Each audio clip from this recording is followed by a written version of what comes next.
Jema. We are with The Mother, Question and Answers, 1955, Volume 7. So if you see the picture of the mother taking classes, its literal meaning would be Upanishad. Because Upanishad means two things: sitting at the feet of the master. And the second meaning is going to the heart of inner knowledge. And you see actually that on one side, everybody is sitting at the feet of the master, mother, more than. So everybody is sitting. If you see that picture, mother is sitting on that chair. It's an amazing picture to see with the table lamp how she is. And for everything, she takes you to the heart of that knowledge. So, normally, ordinarily, we make a distinction. Even the Upanishads make a distinction at times between higher knowledge and lower knowledge. In the original Vedic lore, this distinction is not there. It's subsequent human thought, which mind could not really bridge the gap. But she brings out the higher truth hidden behind everything. And that's what is the beauty of reading her words. And till date, I have not understood why her works are read so much lesser than the Life Divine and other works. I have not understood. They carry such profound mysteries of existence. If nothing else, just for knowing yourself, the world, yoga, of course, everything. But for some reason, even for a long time, it was difficult to get. I think now they have the collected works, which is so nice. So, without much ado, let's go straight away. We had read part of it last time, and now we'll continue.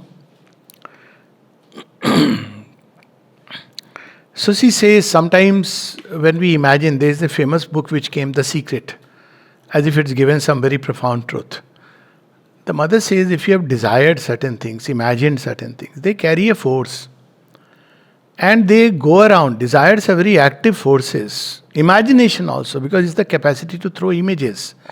And it goes around in the world to try to fetch you whatever you are imagining and whatever you are desiring. And she says, sometimes it comes much later when you don't want it or you have forgotten about it. And it's a very, strange situation one is caught in. And then the disciple asks that, several things. One of them is that when mother gives a work, does she go by your desire for a particular work, or she gives based on your inner truth? And mother says, if you read the first part, it sounds very strange. She says, she gives you according to what you want. But then she explains. She says, if I tell them that no, you are not suited for this, you are suited for something else, they will never understand it. So what happens is she gives them what they want, so that over a period of time you understand that this is not what is meant for me. So she lets you go through a certain experience even about desires. That's why the principle in the ashram is that surrender yourself. And if there is a particular work she wants to do through you, not that anybody can do her work, then she will arrange circumstances, means and everything. So these are truths she reveals. There is a very beautiful passage. I want to read so many things, and time is always a rare commodity. It's about grace.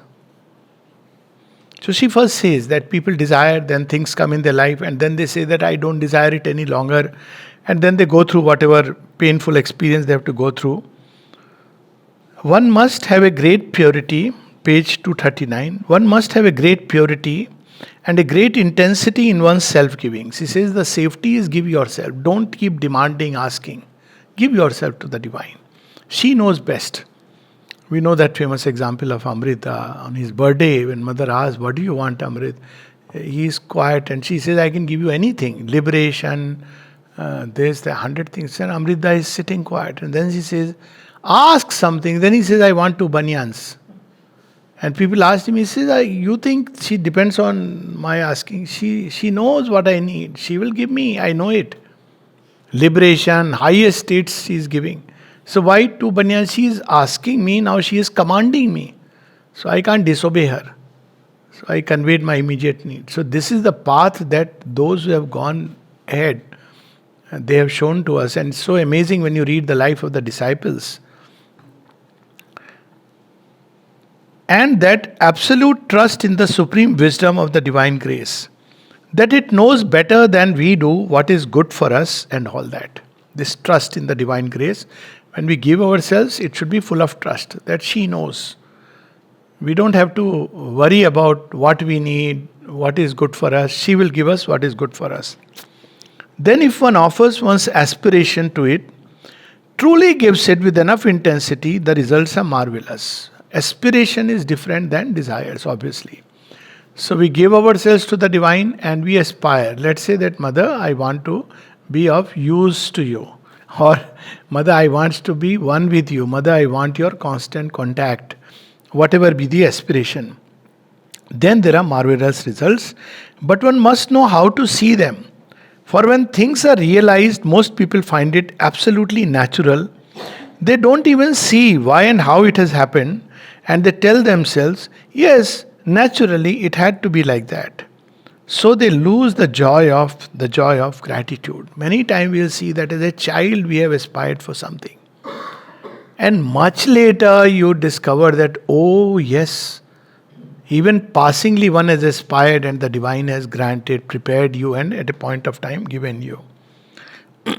If one can be filled with gratitude and thanksgiving for the divine grace, it puts the finishing touch.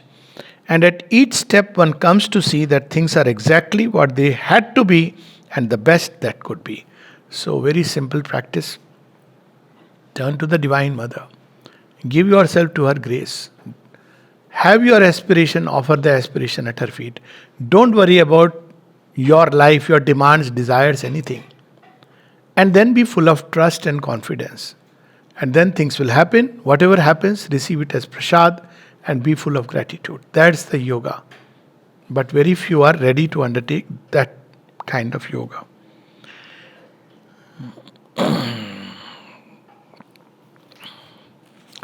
There is a very interesting part where she speaks about magic, occultism, and yogic powers.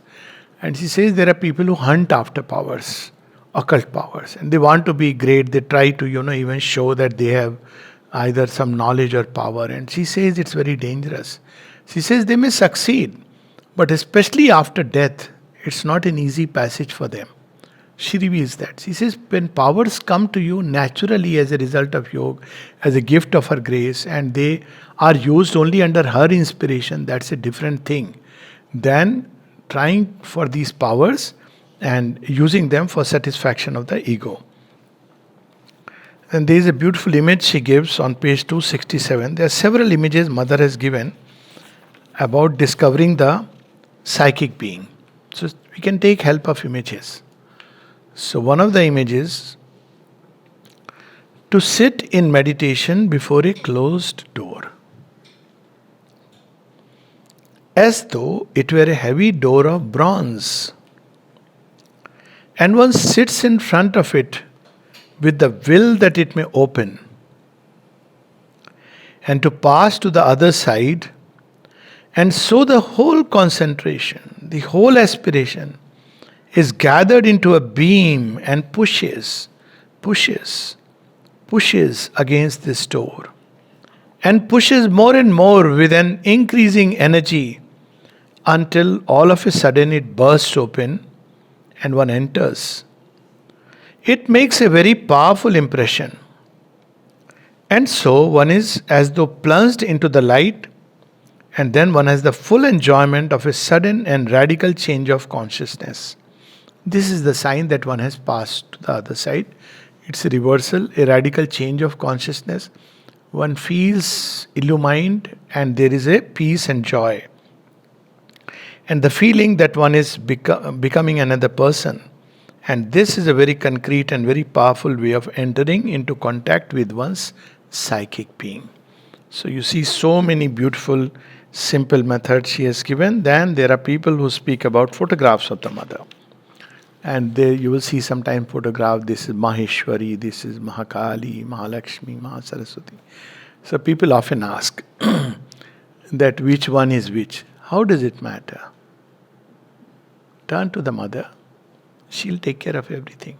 Or if you want to connect with one particular aspect, to any photograph, you can turn and seek that aspect. So she reveals that mystery. Question asked is, sweet mother, when we concentrate on one of your photos, there are many photos, each one with a different expression. Does it make a difference for us, the one on which we concentrate? So you see, this is a big gift she has given. Photographs of the mother are not for remembrance only. They are a powerful action. I have seen even with a painting made by Champak Lalji. You can't imagine a painting of not Champak Lalji, sorry, mother, of a lion, face of a lion. So I had put in my room, and you won't believe, that night I literally, in my dream, saw a lion moving about in the house. These things are very powerful. She put something in there. This is a painting. Photographs. Her photographs are a concrete help given to us. So she says, if you do it purposely, yes, of course. If you choose this photo for a particular reason, or that other one for another reason, surely it has an effect, because it's the way you are connecting. It is as though you were choosing to concentrate on one aspect of the mother rather than another. For example, if you choose to concentrate on Mahakali or Mahalakshmi or on Maheshwari, the results will be different. That part of you which answers to these qualities will awaken and become receptive. So Maheshwari, the mind opens; Mahakali, the vital strength, and Mahalakshmi, the love, the emotional center opens, and Mahasaraswati, the entire perfection. But somebody who has only one photo, whichever it may be, and concentrates without choosing this one or that, because he has only one, then it is of no importance which one it is. For the fact of concentrating on the photograph puts one in contact with the force, and that is what is necessary in the case of everyone who responds automatically. So very clearly she says this. Another place also she has said this. I know of a true instance narrated by the family members. Then when they came here, they had asked their servant to make sure everything is fine. Servant used to stay there for long. And they came. Then they asked, when they came back, sab theek tha, everything was fine. He said, yes. And then said, everything was well. He said, wo jo photo mein hai na, Baba ji, every day would come and ask me the same question. They were so touched, they couldn't imagine ki. Now, of course, we should not turn it into miracle stories. But things happen. I have seen when I was in Bangalore, we were in Bangalore. So we went out for 2 days. So, when we came back, there was a theft down below in the house, and massive theft. Later on, they were caught, and we had the same maid servant. And when she was caught, she revealed something very interesting. She had planned for both the houses. She had made duplicates, and she had put the duplicate of our house also in the pot inside, that she will come, take it out and open. She stole the entire thing. But in our house, in the mud pot, she tried and somehow she didn't get. And they didn't want to take a chance, so they hurried away. So it was like literally, and later on they found that she had connections with LTT and all these people. Just imagine that, how she takes care is just beyond our comprehension. So these photographs are not just photographs. Of course, one should not put the divine picture that, okay, please guard my house. Certainly not. It's a connection. Yeah, that will be silly. We are the ones who should be standing at the... But to what extent? We have heard the story of, Lord Vishnu guarding the realm of Mahabali, who is a devotee of the Lord. And why does he guard? Because he offers himself, his ego. And he says, finally, you take me. Now, the moment he offers all the domains and finally himself, see, that story is very interesting. That he has offered the heavens because he had conquered them. He offered the earth which he has conquered. And finally he says, where do I place my third feet? He says, on my head, the ego. So he offers himself completely. So he goes into Patal where he should be rightfully belonging. But there is a big difference. That he says, since you have given yourself completely to me, and Patal is all kinds of things, and he has to establish a kingdom which is beautiful and dedicated to, the divine. He says, I will guard your place. Can we imagine now that the meaning of these stories, which are not just symbolic but so true, when you give yourself to the divine, divine takes care in every way. And what a way he guards. There is a time when all the gods come and they want to meet Bali, and the gatekeeper says no. He says, you don't know who we are. He says, I don't care. I am obeying my master, the king. Who is he? He is Narayan. And finally, they try all their powers and fail completely. And then they realize that what a mess they are creating. See, the divine can go to any extent to be with us. But there has to be a self-giving. And then she speaks about different kinds of meditation. We can read it passingly. We read it time to time. There are all kinds of different meditations.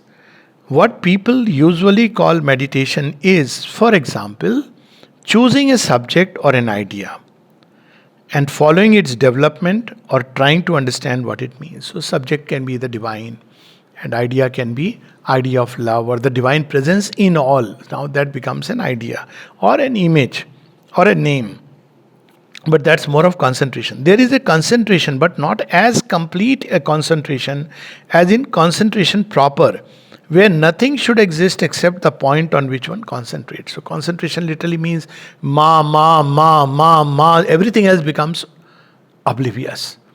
And meditation is ma, and then one is all around her, her glory, her wonder, her grace, her love. So the first one would be concentration, where on the name or the image, which is much more difficult, but yes, it has powerful result.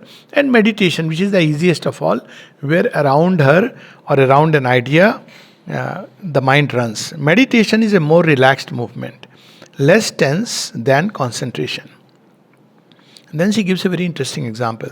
When one is trying to understand a problem which comes up, a psychological problem or a circumstantial one, and he sits down and looks at and sees all the possibilities, compares them, studies them, this is a form of meditation.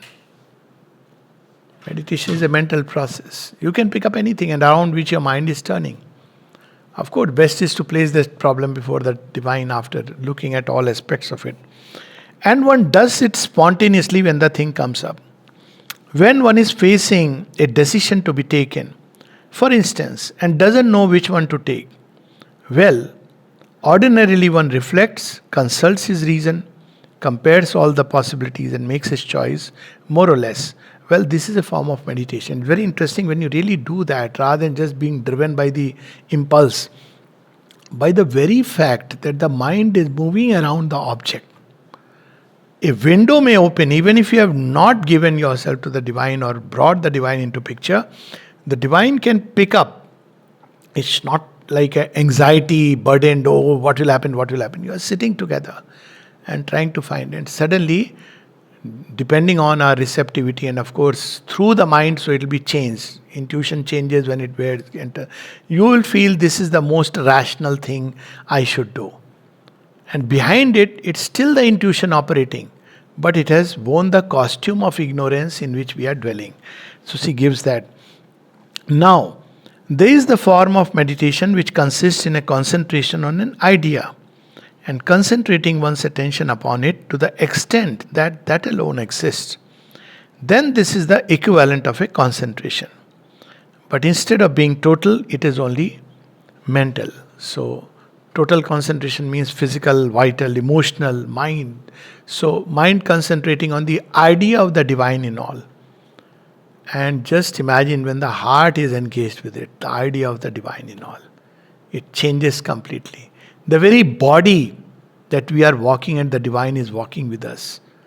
That's how she explains. And all these are ways of meditation, concentration she has given. Only problem is she has not charged any money for it. She has just spoken and some people have recorded and it's available in the book. So people find it very difficult to understand. If they put it into practice, they will understand that how simple, beautiful and powerful these things are. People understand. Sometimes people say even, who have been in contact with Sri Aurobindo and the mother, and they undertake courses to learn about meditation and concentration. So I am very puzzled and I am surprised. So I end up asking, have you read Mother and Sri Aurobindo? Then I stay quiet because you have to go through what you have to go through. So many simple ways, and there are plenty. This I'm just picking up from one place. I think every volume we have read something or the other of that kind. And then she speaks of contemplation. So there is concentration, which is on one point. There is meditation, which is a mental activity around an idea. And if there is one idea and you are focused on that, then it becomes closer to concentration. Then there is a total meditation and total concentration where your whole being is engaged. That's how it is called as Bhava Samadhi. And then there is contemplation. In contemplation, you are just open. Just open to the mother and just let her do whatever she feels like doing. Just quietly open to her and you are just in a receptive state, open to her. So she speaks about contemplation, a kind of opening upwards. It is rather a state of passive opening upwards. It is a fairly passive form of aspiration. One makes the movement, this movement, rather like something opening in an aspiration. In fact, the image that she gives at another places of the lamp, or rather diya. What is it called in English? Diya with the flame. So there is on one side the aspiration, there on the other side there is the opening. So sometimes even though Shivlingam is many times in tantric symbols, it is regarded as the Purusha and Prakriti and material nature and the divine. But equally if you see, you can see like a column of light going upward and the material nature which is opening itself and receiving all that can come. So it can be seen in that way. So many, the mind can make an image. One makes this movement rather like something opening in an aspiration. But if the contemplation is sufficiently total, it becomes a concentration. Naturally, then you are just turned upwards onto the divine. So these are some of the methods she has given. And then we spoke about choice of works, politics and finance. He says it's the last thing to change. And we are wanting things to change. Now see, it is logically also very interesting. People feel disheartened or people feel happy. They feel a government has come and now things will change. But actually when people change, the government will come which will be the representative of truth. So if you really want the government to be a representative of truth, we must change. Even logically, this is how things happen. As somebody says, people get the government they deserve. So if we change, if we evolve inside in our consciousness, become more and more spiritualized, it doesn't matter, one should not worry about numbers because these things have a cascading effect. One person who is aspiring spiritually and moving upward will automatically, whatever is in the zone of influence will get affected. It doesn't have to do anything. And then that mounts up and starts influencing the collective consciousness of the people. And I use this example because since we are talking about it, democracy and all that people say. See, the heart and the brain, ultimately they decide how the rest of the organs work. The body doesn't work on the basis of democracy. So it doesn't act according to, okay, let's see how the cells, but these two are crucial and critical factors. So if there is and that's why when Mother was asked that, how can we help India? She says, find your psychic being, which is the heart. Then she says, with your psychic being, love the soul of India. And she says, this way you can help to the maximum. That means you are joining with the heart. You love India with your heart, or any country for that matter. And if there is even a few persons who can do it, this has a cascading effect, because this is going to determine. Art, of course, is the seat of all dynamism. And of course, there can be an intellectual love and service of the country. So she speaks about politics, finance, and she says something very interesting. She says that America and Russia should come together for the good of the world. Right now, they were coming together, but now they are fighting over silly things. Very powerful passage. What it means to set foot on the path. Page 323. What a relief to set foot on the new path. This is worth the trouble of casting behind much luggage, of getting rid of many things in order to be able to take that leap. Some people dream sometimes, at least I had the dream, that you have lost your luggage while you are getting into a train. And you are for some time worried, and then the train starts. What a beautiful dream it is. But in the train, your baggage, your luggage. So this luggage that we are carrying with us, all the bundle of habits, call it karma, call it attachments, call it whatever. In fact, it is the sublimest of adventures. And if one has in him, in the slightest, the true spirit of adventure, it is worth risking all for all. But those who are afraid, who wonder after that talk, thanks to the inspiration resistances, some people say, sir, it is very frightening. Here is the answer. Mother is saying, but those who are afraid, who wonder, am I not going to let go the substance for the shadow? According to the most, here she is saying substance. What is substantial? What is in my hand? Shadow. Who knows? It's not shadow in that sense. Am I going to let go of the substance for the shadow? So she says, according to the most banal proverb one can imagine, those who tell themselves, bah, after all, it is better to profit by what one has than to risk losing everything. We don't know what is going to happen tomorrow. Let us take precautions.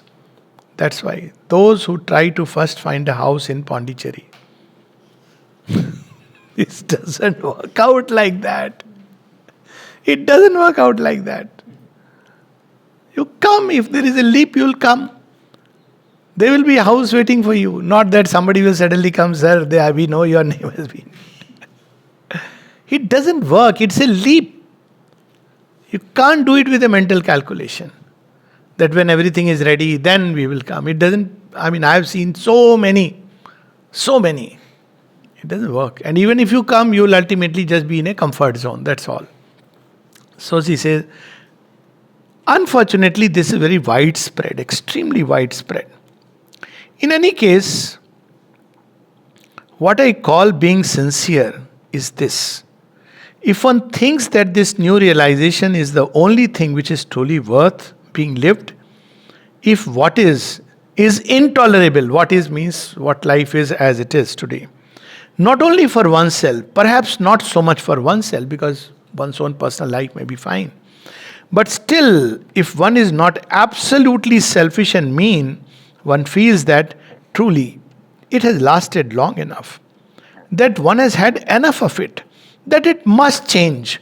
Well, when one feels like that, one takes everything, all that one is, all that one can, all that one has, and one throws oneself into it completely without ever looking behind, and come what may. This is the great leap toward the future. She spoke about it when she gave that message. Blessed are those who take a leap toward the future. And this is sincerity. Not we start confusing sincerity with all kinds of our moral, ethical and social notions, God knows what. This sincerity, you take a leap. And then whatever happens to you, it doesn't matter. I indeed feel that it would be preferable even to plunge into an abyss in this way than to be in the shore, trembling and wondering what will happen to me tomorrow if I take this rather rash step. See how Amal Kiran once asked Sri Aurobindo that I suppose it's because of my intellect that I could turn to yoga. Because he has written so many, there's a joke about him. Somebody told him, Sri Aurobindo is really great because, he has written so many 30 volumes. He said, in that case, I have written 60. So it's way of reminding that it's not about writing volumes. Because he asked Sri Aurobindo, he says, it's not because of your mind, it's because of your vital. And that he discloses in one of his talks. He said, I had a vital where it will fall at, I'm not going to say where, any beautiful face it will fall for it. And he says, one day it saw the Divine Mother and it fell at her feet at the end of the journey. So this plunge, this leap, this jump, people who calculate, the worst is because the mind can never tell you. The mind doesn't know what's going to happen tomorrow. It cannot assure you anything about anything. And yet the mind keeps on calculating. So, जो उभरा सो डूब गया, जो डूबा सो पार, खुसरो दरिया प्रेम का वाकी उल्टी धार. So that's how those who take a plunge, she says, even if it's an abyss, you hit rock bottom and suddenly somebody says, what a foolish thing you have done. Yet it is better than all the calculation. Because after all, it's an abyss in her lap, somewhere you have landed up there. She'll take care. So this is something very powerful. And very practical things. At one place she says about everyday events. What do we greet everybody? Good morning, bonjour. Ashram, I love this, doing this. Some of these people who grow old, they develop these strictures. So people say, "Arey, stricture ho gaya." I sometimes point out, see where the hand is pointing. So because the hand has got its point, I say, see, even in that physical stricture, turn to the perpetually bonjour. So, it's not a good thing to have strictures. Somebody may pass stricture on me for saying such a thing, but it's so interesting to see, because your hand, very often, and it's like pointing toward the heart. And basically, she says something very interesting. I think I have explained this to you once. She is speaking about the creative word, the power of the word. And word is vibration. And what is it in human beings which can manifest that vibration is speech. So we have the paravak, which is the original word, the creative word, and we have the human speech, which is Vaikhari and Madhyama. But actually human speech can receive from that paravak and express it. This is the whole idea. Of course, one can try through music, but nothing better than human speech because it has all the octaves. And in the human speech, you can bring all these elements, heart, soul, everything directly. Music, you can bring it, but it's much easier. So she gives us something very beautiful.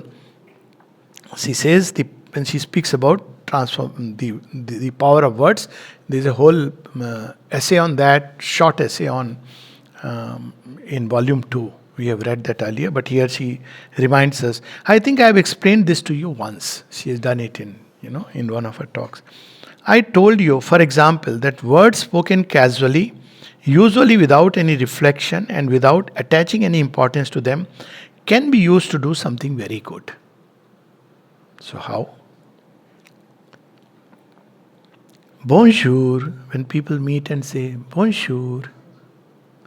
Good day. Didn't I? When people meet and say, bonjour, they do it mechanically and without thinking. Have you heard some people in the ashram, when they say, bonjour, some of the older people? It's so interesting. It's almost like a mantric power. Bonjour. We have our own namaste and we explain all these things, which is fine. That here there is the divine presence, that's a different matter that nobody cares about it. But what she is saying is something which is still missing. It is the power of the word. When you say. So she says, they do it mechanically and without thinking. But if you put a will into it, an aspiration to indeed wish someone a good day. Well, there is a way of saying good day which is very effective and much more effective than if simply meeting someone you thought, I hope he has a good day, without saying anything. If with this hope in your thought you say to him in a certain way, good day, you make it more concrete and more effective. This is simple service of the mother we can do anyways, no? Every day. It's mother's work to create joy. So sometimes people say that how to do mother's work. Just be simply happy. There is a sadhak who used to say, at least I'll reduce one person's burden on earth. Because divine has to labor so much to at least lift me out. Just be happy. Very simply happy. And with that joy, let it be like a contagion and spread to everyone. It's the same thing, by the way, with curses or when one gets angry and says bad things to people. This can do them as much harm, more harm sometimes, than if you were to give them a slap.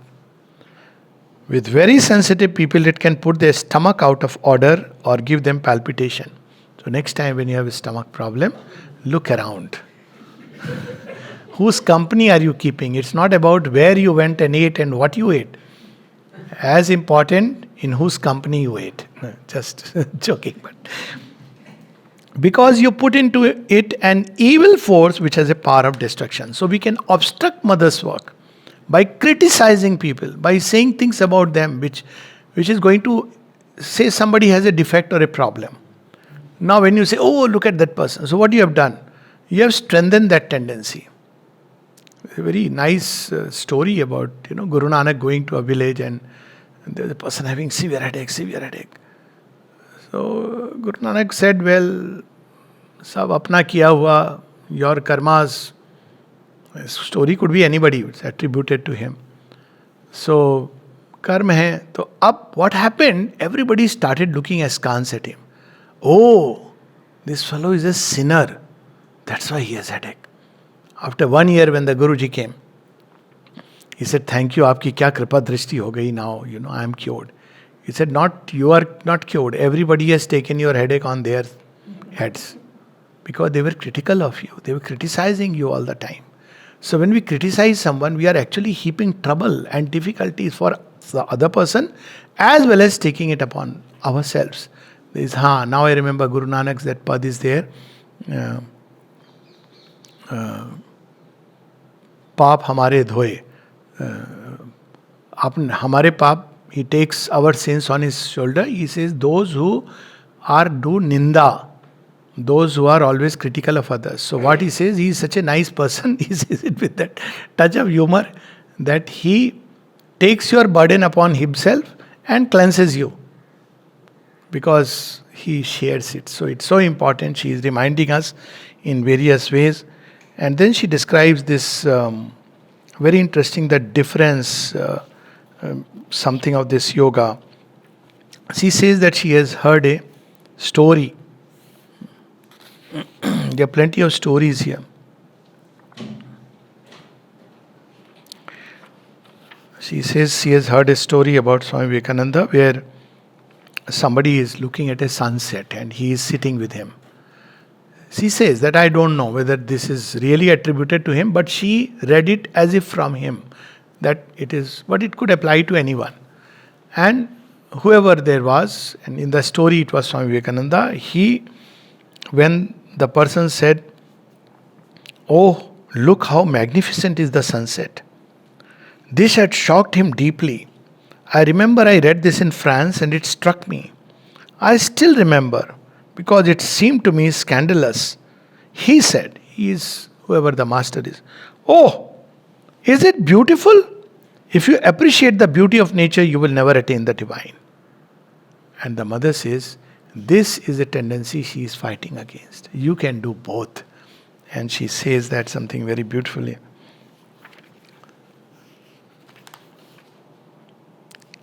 I am only saying I had read it and that it struck me so much that many times when I look at the sunset or sunrise or a lovely effect of light, I still recall this and tell myself, why? Such a dissociation? How strange that one can't live the spiritual life if one admires nature. What is hidden in nature is God. So, spiritual life is not turning away from material life, it is seeing, extending that divine presence there also, and looking at everything as if it's either a mirror of God, distorted mirror, or a pure mirror, or that presence which is radiating, animating everything, and giving it life and value. So, then she says a lot about the Vedic age, and she speaks about these rishis were involutionary beings and they gave a promise. They actually documented their experiences, giving a promise of the future. But there was not yet the collective yoga. It's the entire, those who are interested in reading, and this is something very beautiful that she reveals about the Vedic age. And the age which preceded it, which is about the Chaldean Chaldea. In fact, she speaks of a Chaldean legend. Plenty of interesting stories. And this is because it's in the context that she would give the flower of divine love on Kali Puja day. Divine love is the pomegranate flower. And to the fruit, the mother has given the name, the fruit of divine sacrifice. So this divine love, and this is the fruit of divine sacrifice. And this flower she would give to people, and someone asked mother, why do you give this? Why is it called divine love? We see it inside the ashram also.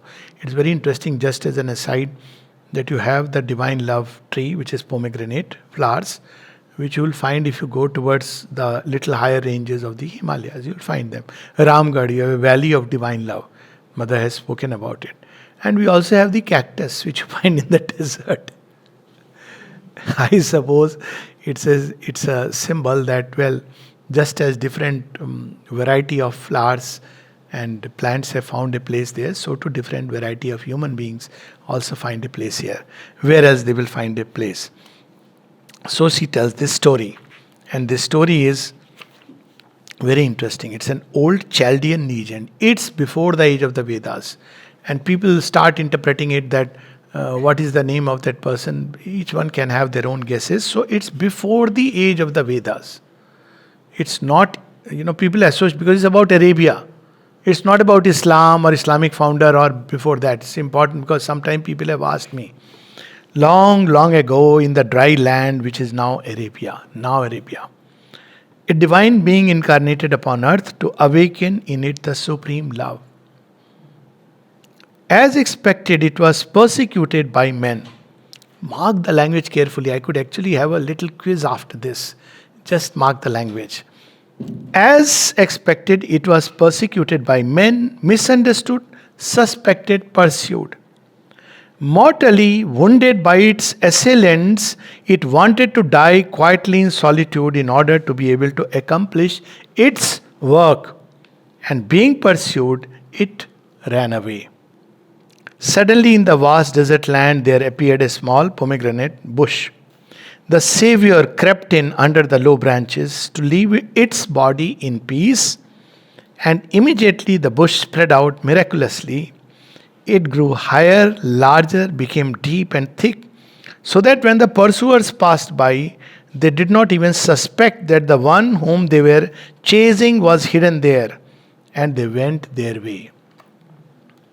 It's important. There is a story like that which is recounted. But see where its origin is.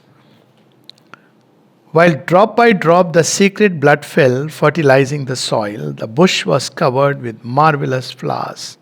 Scarlet, large, crowded with petals, innumerable drops of blood. These are the flowers which express and contain for us the divine's love. Now, did you notice something interesting in the story? There's the little puzzle.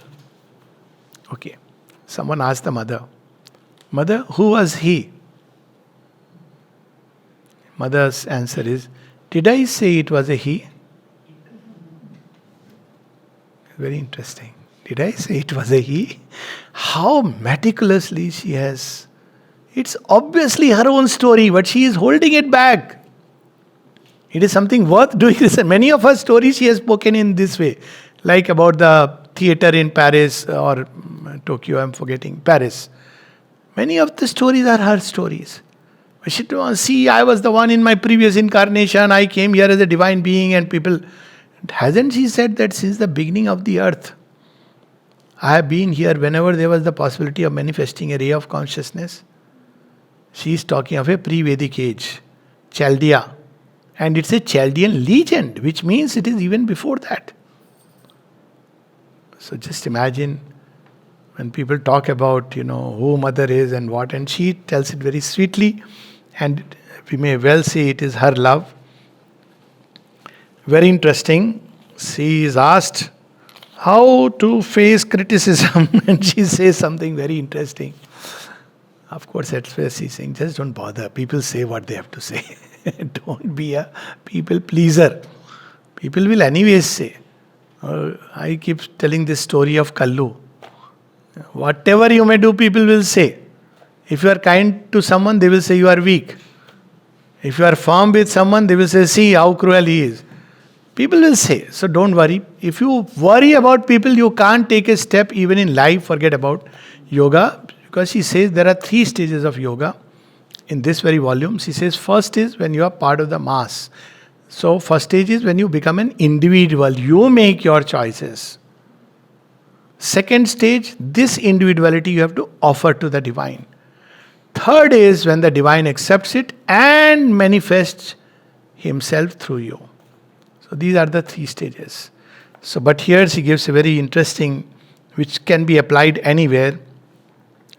How can one become indifferent to criticism? But just like when Arjuna has asked a question, but Krishna reveals the whole world, something of general application. So she says, by climbing somewhere up on the ladder, in one's own consciousness, looking at things a little more vastly, a little more generally. For example, if at a particular moment there is something which holds you, grips you like that, holds you tight, close pressed, and you absolutely want it to happen, and you are fighting against a terrible obstacle, you see something which is preventing it from happening. If simply just at that moment you begin to feel, to realize the myriads and myriads of years there were before this present moment, and the myriads and myriads of years there will be after this present moment. And what importance this little event has in relation to all that? There is no need to enter a spiritual consciousness or anything else. Simply enter into relation with space and time, boundlessness of space and endlessness of time. It's like a remedy immediately. So then she says you can visualize these things. And there are other methods. So one of them is, there is a Chinese sage, Wu Wei. That's where this is a story mother was very fond of. She has read this. It's an amazing book, small little book. I think Walk may have this. In mother's classes, she only mentions it. So she speaks about who advises you to lie down upon events as one floats on one's back upon the sea. There is a poem of Sri Aurobindo, Yogi on the Whirlpool, with a similar idea. It's used as a technique of meditation, incidentally, as a method of meditation. Imagining the immensity of the ocean and that you let yourself go floating upon this, upon the waves, you see, like something contemplating the skies and letting itself be carried away. In Chinese, they call this Wu Wei. Of course, present-day China is different. And then she says, you can look at the stars, gazing at the stars.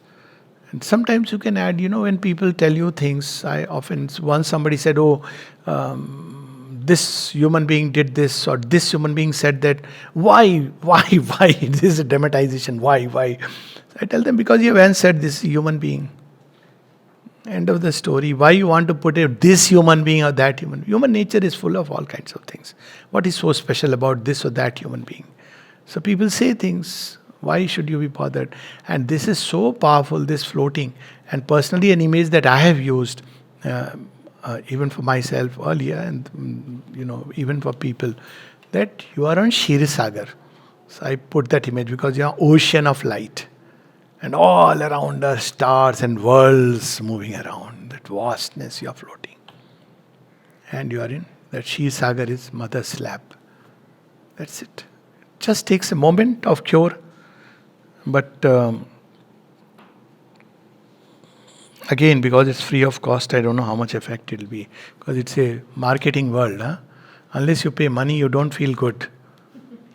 You have to make somebody pickpocket you. And then you say, see, I did a $100 or $1,000 course. It was so nice, so refreshing. And if you say, bhai, ye to aise bhi kar leta. No, you don't know. That's how. But sincerely, you have only to have the sense of relativity between your little person and the importance you give to the things which concern you. And the universal immensity, this is enough. So you see, this is so important that, if you look at things, and we have wonderful thing about this rebirth. I don't know why people don't use it more often.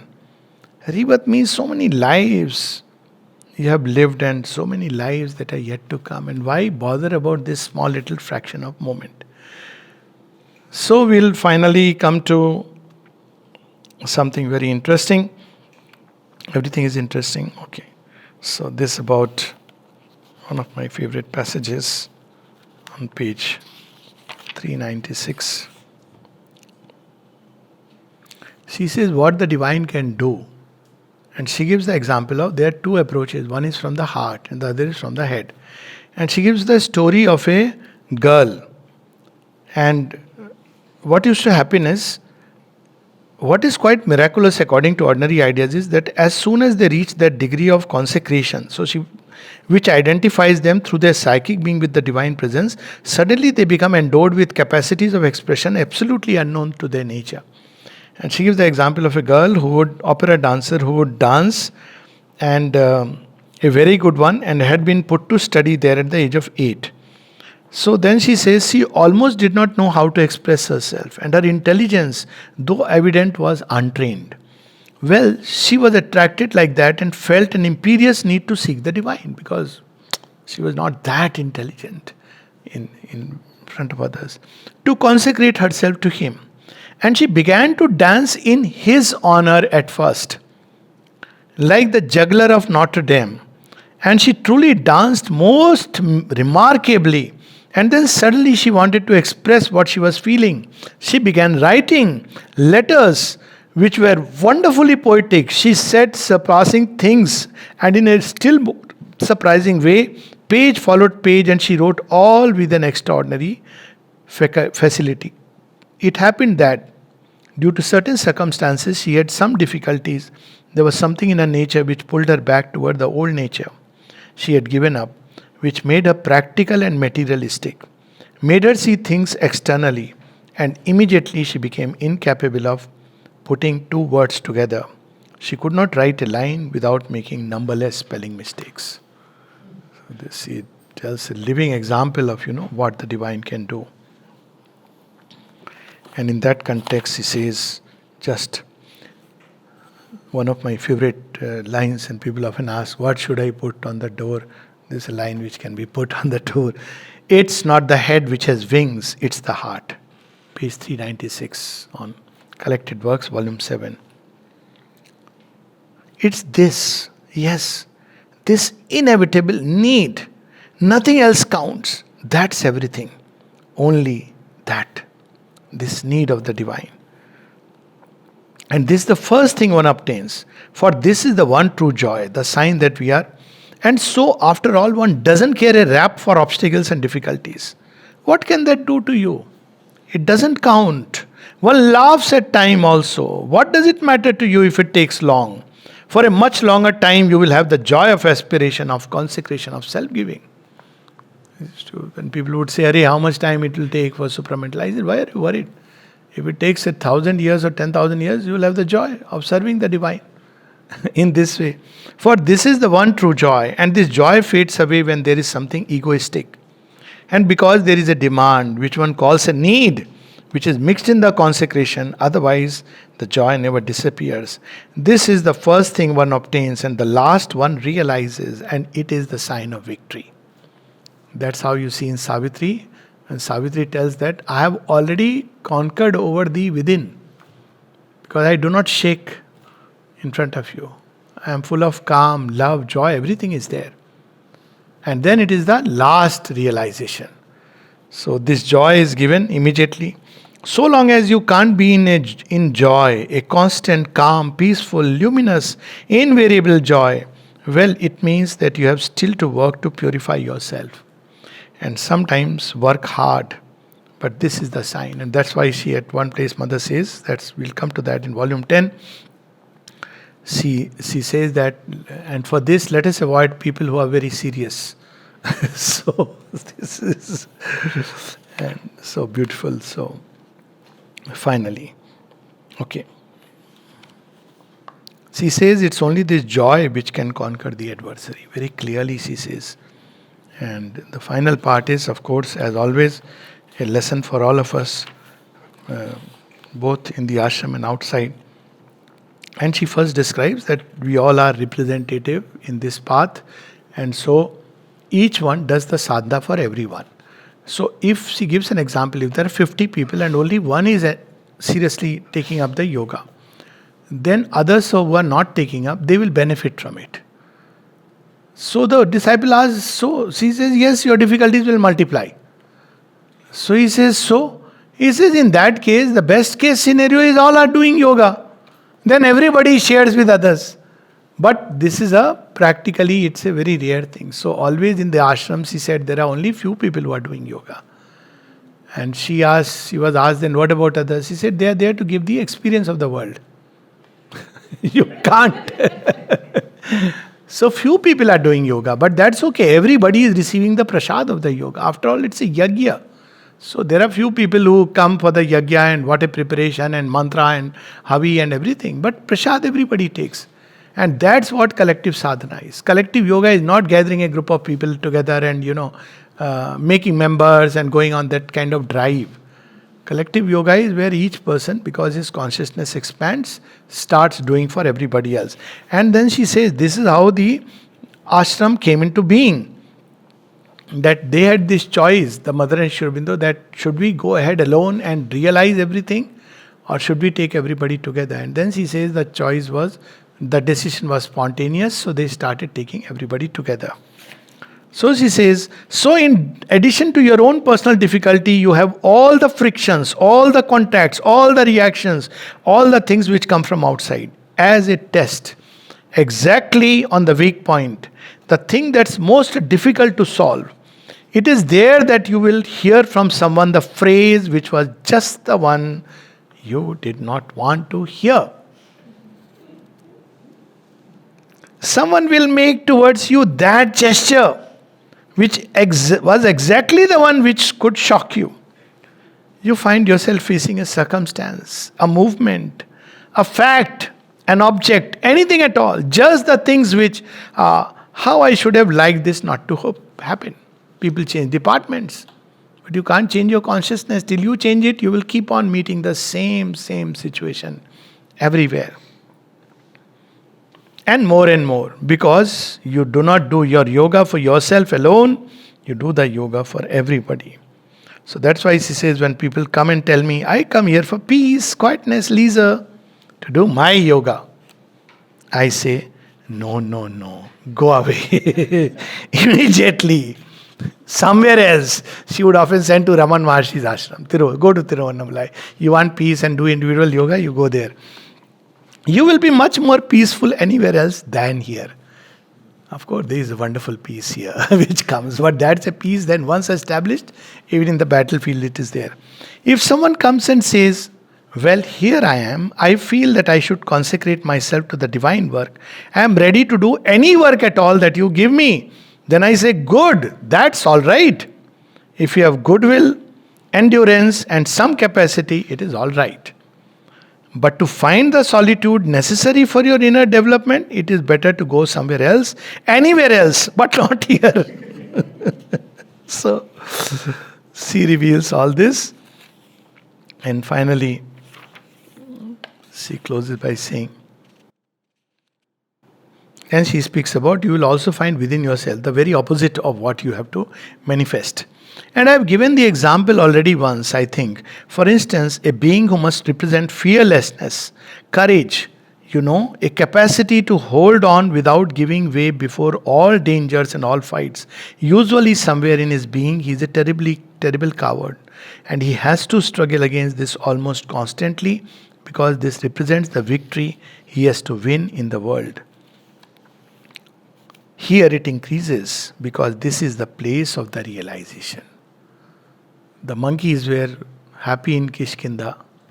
After all, Bali, whatever it was, looked after them. Even Sugriv would have. But the moment they say we will come with Ram, then the challenge starts. So she says, here it multiplies. In life you are unconscious, you pass all your life in an absolutely vague semi-consciousness. You know nothing about yourself except just an appearance, nothing more. So that's another reason why people don't even know that they are having problems inside. Because they just feel many things that they do unconsciously, mechanically, they think it's cool, it's okay. When you come here, you become conscious that, Arey, what a foolish, stupid man I was. First step is, of course, everybody else seems stupid and foolish and you are the only intelligent person. That's primitive. So, and you will always be incapable of fulfilling your mission and therefore you do not meet the obstacle in the heart of the difficulty. Only in appearance. You are all in the midst of appearances. It's simply that. So your faults are small, your virtues are small. At one place somebody asked Sri Aurobindo, why do great people have defects? He says, why not? Great people have great defects. Everything gets magnified. And that's what they have to struggle with. But of course the victory is also much greater. Your capacities are mediocre and your difficulties are mediocre. You are entirely mediocre constantly. It is only when you begin to walk on the path of realization that your possibilities become real and your difficulties become much greater. Quite naturally, things become intensified. This is why I tell people, if you can't find peace and solitude in yourself, can't isolate yourself sufficiently to enter within yourself, if you can't do this in the conditions of ordinary life, it is certainly not here that you will be able to do it. Because your first difficulty will be that you will feel invaded by everything and everybody and will be absolutely unable to isolate yourself. If you have learned to do it before coming here, then it will be good. And for everything it is the same way. People who are ill-natured, those who have no control over their anger, for instance, are much worse here than in the ordinary world. Because in the ordinary world, they are controlled by all the necessities of life. And because, for example, when they go to an office, if they get into a temper against the boss, they are thrown out. This is one reason. Person who brings the Zomato, you may even say, der ho gaya, ye ho gaya, wo ho gaya, poor fellow, sorry sir. He'll turn back and curse you very badly. But his facade. And then you'll come here, somebody may just outrightly say, what nonsense, why are you late? So you'll say, see, the Zomato fellow behaves better. He behaves better, but is not better. There's a difference. There was a person here who used to drink so much, not this, these are justifications. But mother said, he was an American. Somebody asked, why have you kept him here? She said, if he would have gone to Himalayas, he would have been a great yogi. He has taken this upon himself. So it is a very special place where a special work is being done. And once this is done in this laboratory, people know what it means to work in a research lab. Its effect is translated all over the world. This is the contribution of the ashram to the world. It is a laboratory of human evolution, if you like. And therefore the government should recognize it as a scientific research laboratory. If they get into a temper against the boss, they are thrown out. While here, we don't throw them out. They are simply told, try to control yourself. Jai Ma.